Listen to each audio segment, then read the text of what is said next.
السلام علیکم ورحمۃ اللہ وبرکاتہ۔ Welcome to my channel.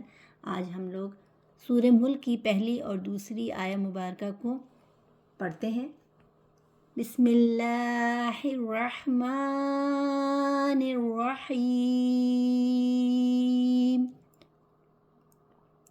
تبارک الذی بیدہ الملک وہو علی کل شیء قدیر الذی خلق الموت والحیاة لیبلوکم ایکم احسن عملا وہو العزیز الغفور۔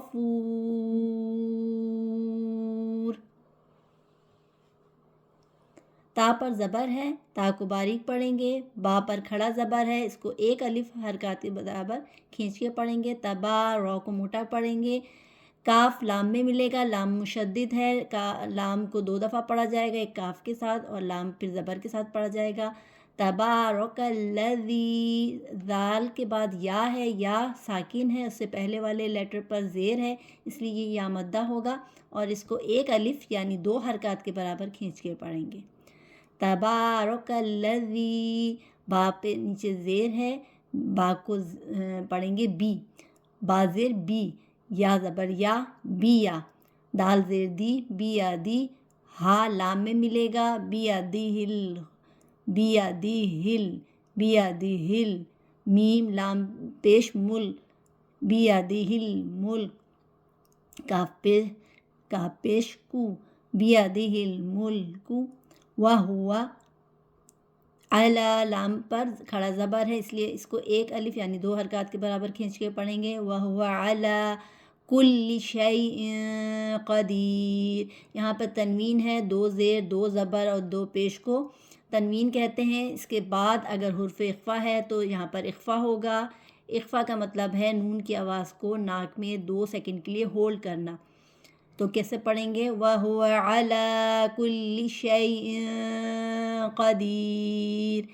اچھا، یہاں پر اگر ہم لوگ وقف کریں گے تو یہاں پر الف جو ہے خالی الف ہے، اس پر حرکت لگائیں گے، اور اگر ہم لوگ یہاں پر وقف نہیں کرنا چاہیں گے تو یہ نون قطنی جو ہے اس کو لام سے ملا کر پڑھیں گے۔ تو پہلے پڑھتے ہیں، جب ہم لوگ اس پر وقف نہیں کریں گے تو کس طرح پڑھتے ہیں۔ قوف زبر قو، دال یا زیر دی، یہاں پر یا پر ساکن ہے، یا ساکن ہے، یا پر جزم ہے اور اس سے پہلے والے لیٹر پر زیر ہے، یا مدہ ہے، اس کو ایک الف کے برابر کھینچ کے پڑھیں گے۔ قدیرن الذی، اگر وقف نہیں کریں گے تو یہ نون قطنی جو ہے، یہ چھوٹی سی نون یہاں پر ہوتی ہے، یہاں پر اس کو اس سے ملا کے پڑھیں گے لام سے۔ قدیرن الذی، قدیرن الذی، قوف جو ہے وہ مستعلیہ لیٹر ہے اور اس کو موٹا پڑھیں گے، ٹھیک ہے۔ دال یا زیر دی، قدیرن الذی۔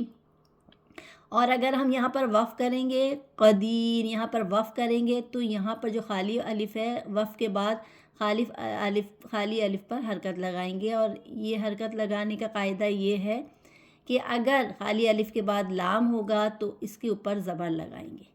جب بھی اگر اس طرح سے کوئی ہو حرف اور اس کے پہلے الف کے اوپر ہمیں حرکت لگانی ہو تو اس کا سیکنڈ والا لفظ دیکھیں گے، اگر لام ہے تو اس پر ہم لوگ زبر لگا دیں گے، اور اگر لام نہیں ہے تو اس کا پھر تھرڈ والا لیٹر دیکھیں گے، 1 2 3، تھرڈ والے لیٹر پر اگر زیر ہوگا، لام کے علاوہ اگر ہوگا تو زیر ہوگا تو پھر زیر لگائیں گے، وہ الگ قاعدہ ہے۔ یہاں پر اس وقت لام ہے، الف کے بعد لام ہے، اس لیے الف پر زبر لگے گا، تو پڑھیں گے الذی، یا مدہ ہے اس لیے کھینچیں گے، الذی، خو موٹا حروف ہے، خولا، لام باریک پڑھیں گے، پھر قوف کو موٹا پڑھیں گے، خو بھی موٹا حروف ہے، قوف بھی موٹا حروف ہے، ٹھیک ہے، اس کو بولڈ لیٹر ہے یہ، اس کو ہم لوگ تھوڑا موٹا پڑھیں گے۔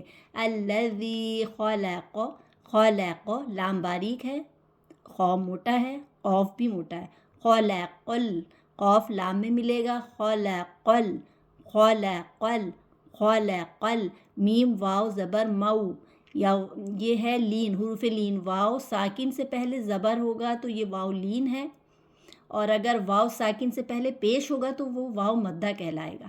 تو یہاں پر ساکن واو ساکن سے پہلے زبر ہے تو یہ واو لین ہوگا. اگر یہاں پر واو ساکن ہوتا اور اس سے پہلے والے لیٹر پر پیش ہوتا تو وہ واو مدہ ہوتا. تو یہ واو لین ہے. واو لین کو ہمیشہ نرمی سے اور جلدی پڑھتے ہیں. الذی خلق الموت والحیات لیب با میں قلقلہ ہوگا. لیب لام پیش لام کے اوپر پیش ہے. لیبلوکم ایکم یا پیش ہے, یا پہ تشدید ہے اس لیے اس کو 2 دفعہ پڑھیں گے. اور میم ساکن ہے, میم ساکن کے بعد یہ حمزہ ہے تو یہاں پر اظہار شفی ہو رہا ہے. میم ساکن کا قاعدہ اپلائی ہوگا, اظہار شفی ہوگا. یعنی اگر میم ساکن کے بعد حرف با اور میم کے علاوہ کوئی بھی لیٹر ہو تو یہاں پر اظہار شفی ہوگا. تو اس کو جلدی پڑھیں گے. لیبلوکم ایکم احسن عملا وهو العزیز الغفور. یہاں پر جب بھی وقف کریں گے تو مد عارض لگے گی. مد عارض کو 4 حرکات کے برابر کھینچ کے پڑھتے ہیں. ٹھیک ہے, تو کس طرح پڑھیں گے؟ وَهُوَ الْعَزِيزُ الْغَفُورُ.